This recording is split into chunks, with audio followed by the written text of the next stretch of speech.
மாண்புமிகு விஜய் அவர்கள் பதவியேற்று 75 நாட்கள் ஆகின்றன. ஆனால் இன்றைக்கு சமூக வலைதளங்களிலே இப்படி ஒரு ரீல், அப்படி ஒரு மீம், அப்படி ஒரு வீடியோ, இப்படி ஒரு வீடியோ என சமூக வலைதளங்களிலே விஜயை மையமாக வைத்து பல்வேறு பதிவுகள் கடந்த 2 மாதங்களாக மிக வேகமாக பரவி வருகிறது. ஆனால் உண்மை என்னவென்றால் அவற்றில் பலவற்றுக்கு அதிகாரப்பூர்வமான ஆதாரங்கள் எதுவும் இல்லை என்பதுதான் உண்மை நிலவரம். தமிழ்நாட்டு மக்களுடைய கேள்வி என்னவென்றால், உண்மையிலேயே விஜய்க்கு மிகப்பெரிய ஈர்ப்பு இருக்குமானால் சமூக வலைதளங்களிலே இப்படி போலியான பிம்பத்தை கட்டமைக்கப்பட வேண்டிய அவசியம் ஏன் வந்தது என்பதுதான் கேள்வியாக இருக்கிறது. இதுபோலதான் டெல்லியில அரவிந்த் கெஜ்ரிவால் வென்ற போதும் ஊழலை ஒழிக்க வந்த மகானாக அவர் இந்தியா முழுவதும் விளம்பரப்படுத்தப்பட்டார். இவையெல்லாம் இயல்பாகவே நடந்ததில்லை. அவர்களுக்கு பின்னால் இருந்த அரசியல்வாதிகளின் இமேஜை வளர்த்தெடுக்கும் வியூக வகுப்பு நிறுவனங்கள் தான் இந்த கட்டமைப்புகளை உருவாக்கியது. அதேதான் இங்கே இப்போது முதல்வர் விஜய்க்கும் நடந்து கொண்டிருக்கிறது. அவர்தான் ஊழலை ஒழிக்க பிறந்த மகாத்மாவின் மறு உருவமாக கட்டமைத்து வருகிறார்கள். அவரை கதாநாயகனாக, கடவுளாக, அவதார புருஷனாக பிம்பத்தை உருவாக்குகின்ற வகையில மாய கதைகள், பொய் செய்திகள் பலவும் இன்ஸ்டா இன்ஃபுளுசர்கள் மூலமும் மீம்ஸ் கிரியேட்டர்கள் மூலமும் நெரேட்டிவ் செட் பண்ணி இயல்பை மீறி, இலக்கணத்தை மீறி இன்றைக்கு செய்திகளை, பொய் செய்திகளை பரப்பிக் கொண்டிருக்கிறார்கள். கட்டுக்கதைகளை மையமாக வைத்து விஜயை ஒரு இந்திய அளவிலே பெரும் தலைவராக உருவாக்க பரப்பப்படுகிறது. இந்த போலி செய்திகளை உடைத்து நொறுக்க வேண்டும் என்று ஆவேசம் இன்றைக்கு ஜென்சி தலைமுறையிடம் ஏற்பட்டிருக்கிறது. அதோடு தற்போது மறு தேர்தலுக்கு தயாராகிறாரா விஜய், அரசு நிர்வாகத்திலே தடுமாறுகிறாரா முதல்வர் விஜய் என்கிற கேள்வியும் எழுந்திருக்கிறது. ஏனென்றால் தமிழகத்திற்கு இடைத்தேர்தல் தேதி தேர்தல் ஆணையத்தின் இடைத்தேர்தல் 3 மாநிலங்களுக்கு அறிவிக்கிற போது தமிழகத்திற்கு அறிவிக்கப்படவில்லை. அதோடு நீதிமன்றமும் இடைத்தேர்தலுக்கு வழக்குகள் நிலுவையில் இருப்பதனாலே தடை ஏற்பட்டிருக்கிறது. அதோடு விஜயின் கூட்டணி கட்சிகளான காங்கிரஸ், விசிகே, காங்கிரஸ், மறுமலர்ச்சி திராவிட முன்னேற்ற கழகம் ஆகிய கூட்டணி கட்சிகளுடைய தொடர் குடைச்சல்களாலே அடுத்தடுத்த சிக்கல்களிலே சிக்கி சின்னாபண்ணமாகி கொண்டிருக்கிற விஜய் அவர்கள் இதற்கு பதில்தான் என்ன என்ற யோசிக்க ஆரம்பித்திருப்பதாக செய்திகள் வந்து கொண்டிருக்கிறது. அதோடு ஊழல் அமைச்சர்களையும் அதிகாரிகளையும் கண்காணிப்பதே விஜய்க்கு பெரும்பாடாக இருக்கிறது. அதோடு 100 கோடி ரூபாய் பழனி இடம் இன்றைக்கு தனியாருக்கு தாரை வார்க்கப்பட்டது தமிழகம் முழுவதும் பற்றி எரிகிறது. அதோடு அரசு வழக்கறிஞர்கள் நியமனத்திலே லஞ்சம் தலைவிரித்து ஆடுவதாக தாவேகா கட்சியை சேர்ந்த வழக்கறிஞரே நீதிமன்றத்திலே வழக்கு கொடுத்திருக்கிறார். அவரை கட்சியை விட்டு நீக்கி விட்டார்கள். மதுபான ஊழல், கனிம வள ஊழல் என்று தொடர்ந்து விஜய் அரசிலும் சந்தி சிரித்துக் கொண்டிருக்கிறது. அதோடு மட்டுமல்லாமல் தொடர் சட்டம் ஒழுங்கு சீர்கேடு, தொடர் மின்வெட்டு, பெண்கள் பாதுகாப்பு கேள்விக்குறியானது, போதைப் பொருள் நடமாட்டத்தை கட்டுப்படுத்த முடியாதது, லாக்அப் டெத் மரணத்தை தடுக்க முடியாதது, அதோடு இன்றைக்கு கேரள நடிகர் முதல்வர் விஜயின் முதலமைச்சர் பதவியேற்பு விழாவை நையாண்டியாக நகைச்சுவையாக பேசுகிறேன் என்று சொல்லி தமிழ் மானத்தை இன்றைக்கு கிளி கிழித்து தோலை உரித்து தொங்க போட்டு விட்டார். அந்த அளவுக்கு இன்றைக்கு முதல்வர் பல மாநிலங்களுடைய கலைத்துறையினாலே கேலிக்கும் கிண்டலுக்கும் ஆளாகி இருப்பதை தனிப்பட்ட விமர்சனமாக நாம் கடந்து போக முடியாது. இது ஒட்டுமொத்த தமிழினத்தினுடைய தன்மானத்தின் பிரச்சனையாக பார்க்கப்படுகிறது. இது முதல்வர் பதவி பிரமாணம் செய்தது தப்பா, அல்லது கேரள நடிகர் பேசியது தப்பா, முட்டையிலிருந்து கோழி வந்ததா, கோழியிலிருந்து முட்டை வந்ததா என்று நமக்கு பதில் தெரியவில்லை. ஆகவே இது போன்ற சங்கடங்களை, தொடர்ந்து வருகிற சர்ச்சைகளை எப்படி தவிர்ப்பது என ஆலோசித்த முதல்வர் விஜய்க்கு கிடைத்த யோசனை தான் மறு தேர்தலை சந்திப்பது, எதிர்கொள்வது என்கிற திட்டம். அந்த அடிப்படையிலே அமைச்சரவையை ராஜினாமா செய்துவிட்டு தமிழகத்தில் மீண்டும் தேர்தலை சந்திப்பதிலே உள்ள சட்ட சிக்கல்களை இப்போது சட்ட வல்லுநர்களோடு விவாதித்து வருகிறாராம் நம்முடைய முதல்வர் விஜய் என்று செய்தி வெளியாகிருக்கிறது. இந்த ராஜினாமா முடிவுக்கு முன் உதாரணமாக அடையாளம் காணப்படுபவர் டெல்லி முதல்வர் அரவிந்த் கெஜ்ரிவால் அவர்கள். 2012 ஆம் ஆத்மி கட்சியை தொடங்கி 2013 டெல்லி முதலமைச்சராக பதவியேற்றார் அரவிந்த் கெஜ்ரிவால் அவர்கள். முதல்வரானவுடன் ஊழல் எதிர்ப்பு சட்டத்திற்கு ஆதரவை திரட்ட முடியாமல் தடுமாறிய போது ஆட்சி தொடர்ந்த 49 நாட்களிலே தனது முதல்வர் பதவியை ராஜினாமா செய்தார். அதற்கு பிறகு 2015 நடந்த டெல்லி சட்டமன்ற தேர்தலிலே தனி மெஜாரிட்டியோடு ஆட்சியை பிடித்த அதே டெல்லி பார்முலாவை இப்போது விஜய் பார்முலாவாக தமிழகத்திலே அமுல்படுத்துவதற்கு விஜய் தயாராகி வருவதாக செய்திகள் வெளியாகி கொண்டிருக்கிறது. ஆகவே பெரும்பான்மை இல்லாததால் தேர்தல் வாக்குறுதிகளை நிறைவேற்றுவதிலே உள்ள இடர்பாடுகளை பற்றி தமிழக மக்களிடத்திலே பேசி அனுதாபத்தை தேடி நிதிநிலை நெருக்கடியை பார்த்தீர்களா என்று முதலமைச்சர் பதவியேற்கிற போது அவர் சொன்ன அந்த நாடகத்தை தொடர்ந்து அரங்கேற்றி அனுதாபத்தை சம்பாதித்து முதல்வர் விஜய் முதலமைச்சர் பதவியிலிருந்து விலகி தேர்தலை சந்தித்தால் தாவேகாவிற்கு தனி பெரும்பான்மையோடு ஆட்சி அமைக்கிற வாய்ப்பு கிடைக்கும் என்று விஜயின் நட்பு வட்டாரத்தில் இருக்கிற தற்போதைய தமிழகத்தின் பவர் சென்டராக இருக்கிற ஜான் ஆரோக்கியசாமி, பழனிசாமி, ஜெகதீஷ் பழனிசாமி, விஷ்ணு ரெட்டி போன்ற மூவர் அணி அவருக்கு உறுதி அளித்திருக்கிறார்களாம். இதனால்தான் தாவேக அரசு ராஜினாமா முடிவு குறித்து முதல்வர் விஜய் அவர்கள் தீவிரமாக பரிசீலித்து வருவதாகவே செய்திகள் வந்து கொண்டிருக்கிறது. எது எப்படியோ சவால்களை சந்திக்க முடியாமல் எதை தின்னால் பித்தம் தெளியும் என்ற பழமொழிக்கு எடுத்துக்காட்டாக தாவேக அரசு இன்றைக்கு மறு தேர்தலுக்காக மைண்ட் செட்ல இருக்கிறதா? ஏனென்றால் குதிரை பேரம் நடத்திய போது அதில் ஏற்பட்ட சட்ட சிக்கலில் முதலமைச்சர் பதவிக்கே ஆபத்து வரும் என்ற ஒரு நிலை இருக்கிறது. அதில் சிபிஐ விசாரணை அதிமுக பொதுச் செயலாளர் புரட்சி தமிழர் ஐயா எடப்பாடியார் அவர்கள் இன்றைக்கு அதிமுக சார்பிலே வழக்கு தொடுத்திருக்கிறோம். பழனி பாலதண்டாயுதபாணியினுடைய கோயில் நிலம் அபகரிப்பில சிபிஐ விசாரணை கேட்கப்பட்டிருக்கிறது. அதே போன்று இன்றைக்கு ஏற்படுகிற ஊழல் பிரச்சனைகளுக்கும் சிபிஐ விசாரணை. இதைவிட கரூர் சம்பவத்திலே 41 பேர் இறந்த அந்த துயர சம்பவத்திலே சிபிஐ விசாரணை தலைக்கு மேலே தொங்குகிற கத்தியாக இருக்கிறது. இப்படி 75 நாட்களிலே சிபிஐ விசாரணையினுடைய வளையத்துக்குள்ளே இருக்கிற காரணத்தினாலே மக்கள் அனுதாபத்தை பெறுவதற்காக தாவேக அரசை ராஜினாமா செய்துவிட்டு முதலமைச்சர் பதவியை ராஜினாமா செய்துவிட்டு பெரும்பான்மையோடு ஆட்சிக்கு வந்துவிடலாம் என்ற பகல் கனவோடு விஜய் அவர்கள் காய் நகர்த்துவதாக செய்திகள் வந்து கொண்டிருக்கிறது. எது எப்படியோ இந்த செய்தி வெளியான காரணத்தினாலே இன்றைக்கு தாவேக அரசுடைய ஸ்திரத்தன்மை கேள்விக்குறியாயிருக்கிறது. தாவேக அரசு தள்ளாடுகிறது, தடுமாறுகிறது. நேற்று ஒரு ஐஏஎஸ் ஆபீசர், இன்று ஒரு ஐஏஎஸ் ஆபீசர், நாளை ஒரு ஐஏஎஸ் ஆபீசர் என்று ஐஏஎஸ் ஐபிஎஸ் ஆபீசர்களை, அதிகாரிகளை பந்தாடுகிற முறையை பார்க்கிற போது இந்த அரசனுடைய ஸ்திரத்தன்மை நமக்கு முற்றிலுமாக நம்பிக்கை இழந்திருக்கிறது.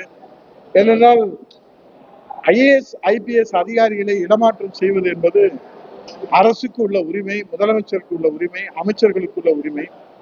ஆனால் 5 நாட்களுக்கு ஒரு முறை மாற்றுவது என்பது இதுவரை தமிழகம் பார்க்காத ஒன்று.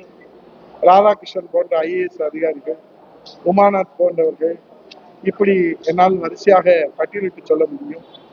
ஆகவே இதையெல்லாம் யார் ஆலோசனையில இப்படி திறமை வாய்ந்த தியாக மனப்பான்மை உள்ள அரசு அதிகாரிகள், IAS, IPS அதிகாரிகள் பந்தாடப்படுகிறார்கள் என்று நமக்கும் தெரியவில்லை. விஜய்க்கும் தெரியுமோ தெரியாதோ நமக்கு தெரியாது. ஆகவே ஒட்டுமொத்தமாக தாவேக அரசு, விஜய் தலைமையிலான அரசு ஸ்திரத்தன்மையை இழந்திருக்கிறது என்ற அடிப்படையிலே நடந்து முடிந்த தேர்தலிலே இந்த தாய் தமிழ்நாட்டு மக்களுக்காக தன்னை அர்ப்பணித்த புரட்சி தமிழர் ஐயா எடப்பாடியார் அவர்களை இந்த தாய் தமிழ்நாடு மிஸ் பண்ணிவிட்டது. ஆகவே வரக்கூடிய சட்டமன்ற தேர்தலிலே புரட்சி தமிழர் ஐயா எடப்பாடியார் அவர்களை மிஸ் பண்ணாமல் முதலமைச்சர் அணியில அமர்த்துவதற்குத்தான் இன்றைக்கு செயலாளர் கூட்டத்தை நாங்கள் கூட்டியிருக்கிறோம். இதில் மகிழ்ச்சிகரமான செய்தி, வருகிற 25 தேதியிலிருந்து ஒவ்வொரு சனிக்கிழமையும் புரட்சி தமிழர் ஐயா எடப்பாடியார் அவர்களுடைய ஆணைக்கிணங்க கழக புரட்சி தலைவி அம்மா பேரவையினுடைய வளர்ச்சிக்காகவும் வலிமைக்காகவும் சீரமைப்பு செய்வதற்கும் இன்றைக்கு தேர்தல் வாக்குறுதிகளை நிறைவேற்ற முடியாமல் தட்டு தடுமாறி கொண்டிருக்கிற தாவேக அரசுடைய பொய்முகத்தை தோலெடுத்து காட்டுவதற்கும் புரட்சி தமிழர் ஐயா எடப்பாடியுடைய தலைமையில மீண்டும் அம்மா ஆட்சி இந்த தாய் தமிழ்நாட்டிலே மலரச் செய்வதற்கும் கழக புரட்சி தலைவி அம்மா பேரவை ராமருக்கு அணில் உதவியதை போல களத்திலே நின்று இன்றைக்கு இருக்கிற டிஜிட்டல் இந்த பிளாட்ஃபார்மில் நம்முடைய கழக புரட்சி தலைவி அம்மா பேரவையும் களத்திலே நின்று இந்த அரசினுடைய தாவேக அரசினுடைய அவலங்களை, குற்றங்களை, குறைகளை, ஊழல்களை அம்பலப்படுத்துவதற்கு நாங்கள் ரீல்ஸ் போடுவதற்கும், மீம்ஸ் போடுவதற்கும், நெரேட்டிவ் செட் பண்ணுவதற்கும், கண்டென்ட் கிரியேட் பண்ணுவதற்கும் களத்திலே அம்மா பேரவை தயாராகிவிட்டது என்பதற்குத்தான் இன்றைக்கு புரட்சி தமிழர் ஐயா எடப்பாடியார் அவர்கள் எந்த நம்பிக்கையில எங்களுக்கு இந்த வரலாற்று சிறப்புமிக்க புனித வாய்ப்பை வழங்கினார்களோ அவருடைய நம்பிக்கையை நிறைவேற்றுவதற்கு நாங்கள் கழக புரட்சி தலைவர் அம்மா பேரவை அயலாது களத்திலே நின்று உழைப்போம் என்ற உறுதியை இங்கே கழகத்தின் அமைப்பு செயலாளர், உசிலம்பட்டி முன்னாள் சட்டமன்ற உறுப்பினர் அண்ணன் மகேந்திரன் அவர்களும், சோழவந்தான் முன்னாள் சட்டமன்ற உறுப்பினர், அனைத்துலக எம்ஜிஆர் மன்றத்தினுடைய மாநில துணை செயலாளர் அருமையண்ணன் மாணிக்கம் அவர்களும், இந்த மேற்கு தெற்கு ஒன்றிய கழகத்துடைய செயலாளர் என் அருமை சகோதரர் பெருமைமிகு வழக்கறிஞர் மலையாள மிகு ஆலோசனை கூட்டத்தை கழக புரட்சி தலைவர் அம்மா பேரவையுடைய மாநில துணை செயலாளர்கள் அருமை சகோதரர் வெற்றிவேல் அவர்களும், அருமை சகோதரர் ராகுல் அவர்களும், அருமை சகோதரர் தினேஷ் அவர்களும், நம்முடைய மாவட்ட கழகத்துடைய நிர்வாகிகள் பஞ்சவர்ணம் திருப்பதி அவர்களும், மகளிர் அணி லட்சுமி அவர்களும், ஒன்றிய கழகத்துடைய செயலாளர் மணி அவர்களும் மற்றும் நம்முடைய பொறுப்பாளர்கள் எல்லோரும் இதில் பங்கெடுத்து சிறப்பு செய்திருக்கிறார்கள். இன்றைக்கு மதுரை புறநகர் மேற்கு மாவட்டம் சோழவந்தான் சட்டமன்ற தொகுதி மேற்கு தெற்கு ஒன்றியத்திற்கு ஒரு புதிய அத்தியாயம் தொடங்கி இருக்கிறது. மலையாளம் அதை தொடங்கி வைத்திருக்கிறார். அவருக்கு எங்கள் மனதான வாழ்த்துக்களை தெரிவித்து புரட்சி தமிழர் ஐயா எடப்பாடியார் அவர்களை மீண்டும் முதலமைச்சர் அணியில் அமர்த்துகிறவரை ஓய மாட்டோம், உறங்க மாட்டோம், ஊன் உறக்கமின்றி இரவு பாராது உழைப்போம் என்று சூளுரை ஏற்று வணங்கி விடைபெறுகிறேன்.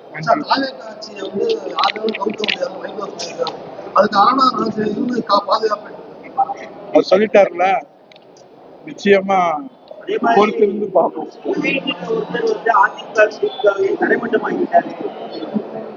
அவங்க எல்லாம் அதான் அவங்க எல்லாமே கனவு உலகத்துல இருக்கிறாங்க, நிஜத்துல அவங்க இன்னும் வரல.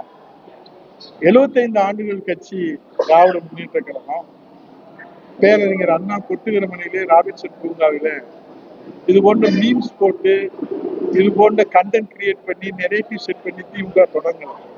மொழி போராட்டத்துல ஈடுபட்டு தமிழின் தன்மானம் காப்பதற்காகவும் இந்த தாய் தமிழ்நாட்டுக்கு தமிழ்நாடு என்று பெயர் சூட்டுவதற்காகவும் தன்னுடைய எழுத்தாலும் பேச்சாலும் உணர்வாலும் இரத்தத்தாலும் போராட்டங்களாலும் பாசத்தாலும் பண்பாலும் அன்பாலும் அரவணைப்பாலும் ஜமீன்தார் அரசியலை ஒழித்து அண்ணன் தம்பி என்ற உறவை பேரறிஞர் பெருந்தகை அண்ணா உருவாக்கி அவருடைய வழியிலே மன்னாதி மன்னன் மக்கள் தலைவர் பொன்மன தலைவர் புரட்சி தலைவர் எம்ஜிஆர் அவர்கள் உலகத்திலே ஏழை எளிய சாமானிய மக்களுக்காக அண்ணா இசத்தை கொள்கையாக கொண்டு, அண்ணா திருவுருவத்தை கொடியிலே கொண்டு, அண்ணா திராவிட முன்னேற்ற கழகம் துவங்கப்பட்டு 54 ஆண்டுகளிலே சத்துணவு திட்டம், மடிக்கணினி திட்டம், குடிமராமத்து திட்டம் என்று உலகம் போட்டுகிற திட்டங்களை கொடுத்து இந்த 54 ஆண்டுகளிலே 31 ஆண்டுகளிலே வரலாற்று சிறப்பு மிக்க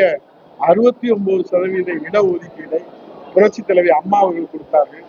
7.5% உள் இடஒதுக்கீடை மருத்துவ மாணவ கனவுக்கு சமூக நீதி காக்க புரட்சி தமிழர் எடப்பாடியார் கொடுத்தார்கள்.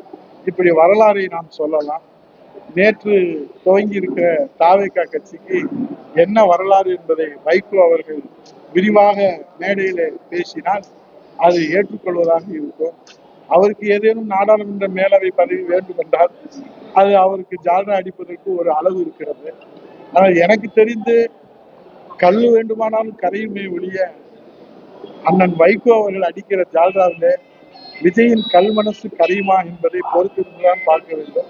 அவருக்கு நாடாளுமன்ற மேலவை பதவி ஸ்டாலின் அவர்கள் கொடுக்க மறுத்து விட்டார்கள். இப்போது அதை விஜய் இடத்திலே அவர் எதிர்பார்ப்பதாக செய்திகள் வருது, எனக்கு தெரியாது. ஒருவேளை அதை பெறுவதற்காக அளவுக்கு மிஞ்சினால் அமர்வும் நஞ்சு என்று சொல்வதை போல அவர் வரலாறை மறந்து, தியாகத்தை மறந்து, போராட்டத்தை மறந்து, எப்படி இருந்த தலைவர் இப்படி ஆகிவிட்டாரே என்று இதிலே கவலைப்படுவதா, வேதனைப்படுவதா, சிரிப்பதா, அழுவதா என்று தெரியும்.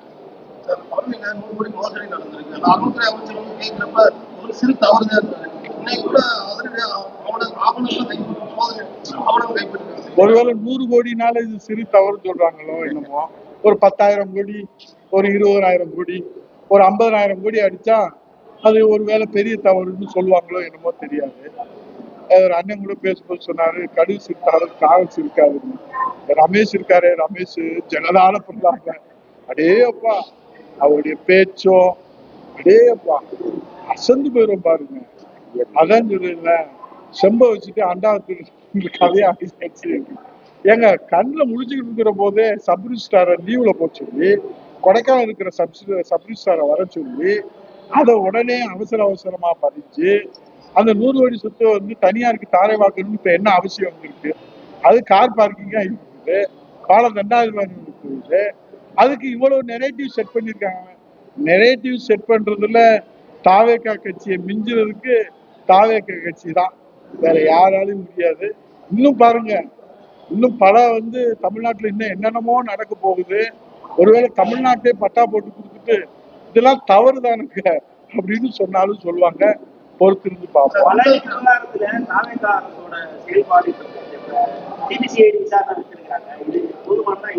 இல்ல, சிபிஐ விசாரணை வேணும் என்று எங்க பொதுச் செயலாளர் புரட்சி தமிழர் எடப்பாடியார் அவர்கள் வந்து வேண்டுகோள் வச்சிருக்காங்க. ஏன்னா இது வந்து தாவேகா அரசு தான் இந்த ஊழலை செஞ்சிருக்காங்கன்னு குற்றம் சாட்டுறோம். அப்ப தாவேகா அரசுக்கு கீழே இருக்கிற காவல்துறை எப்படி நியாயமா அதை விசாரிப்பாங்க? அப்ப இது வந்து சரியான விசாரணை நடைபெறாது. ஆகவேதான் இது சிபிஐ விசாரணை வேணும்னு வருங்கால முதலமைச்சர் புரட்சி தமிழர் எடப்பாடியார் கோரிக்கை வச்சிருக்காங்க.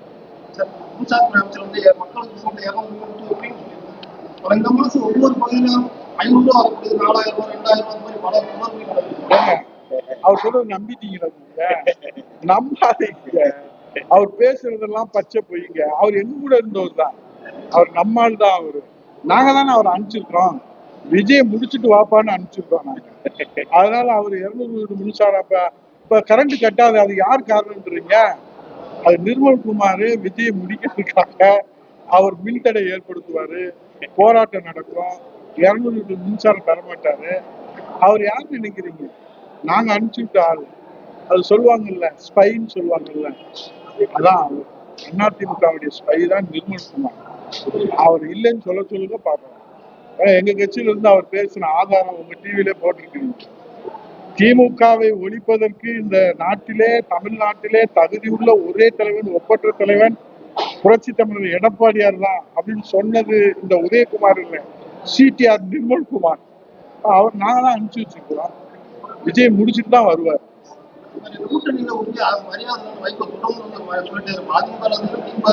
அதைத்தாங்க சொல்றேன். அவருக்கு ராஜ்யசபா கொடுத்துட்டீங்கன்னா அவர் பாட்டுல போயிடுவாருங்க. இப்ப புத்தகம் வெளியிடணும்னு சொல்றாரு, அடுத்து டிக்ஷனரி வெளியிடுறதுன்னு சொல்லுவாரு, அடுத்து டிஸ்க் வெளியிடுறதுன்னு சொல்லுவாரு. அவருக்கு ஏதாவது ஒரு பதவி கொடுக்க சொல்லுங்க. நீங்க சொல்லுங்க, நாங்க என்ன பண்ண முடியும்?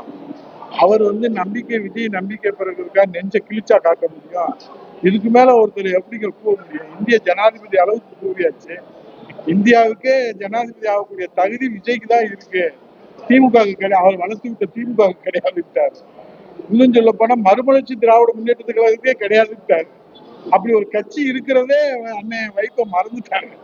இப்ப அவரை வந்து தாவேகா கட்சியுடைய கொள்கை பரப்பு செயலாளரை நியமிக்க போறதா செய்தி வருது. பொறுத்திருந்து பார்ப்போம். நன்றி, வணக்கம்.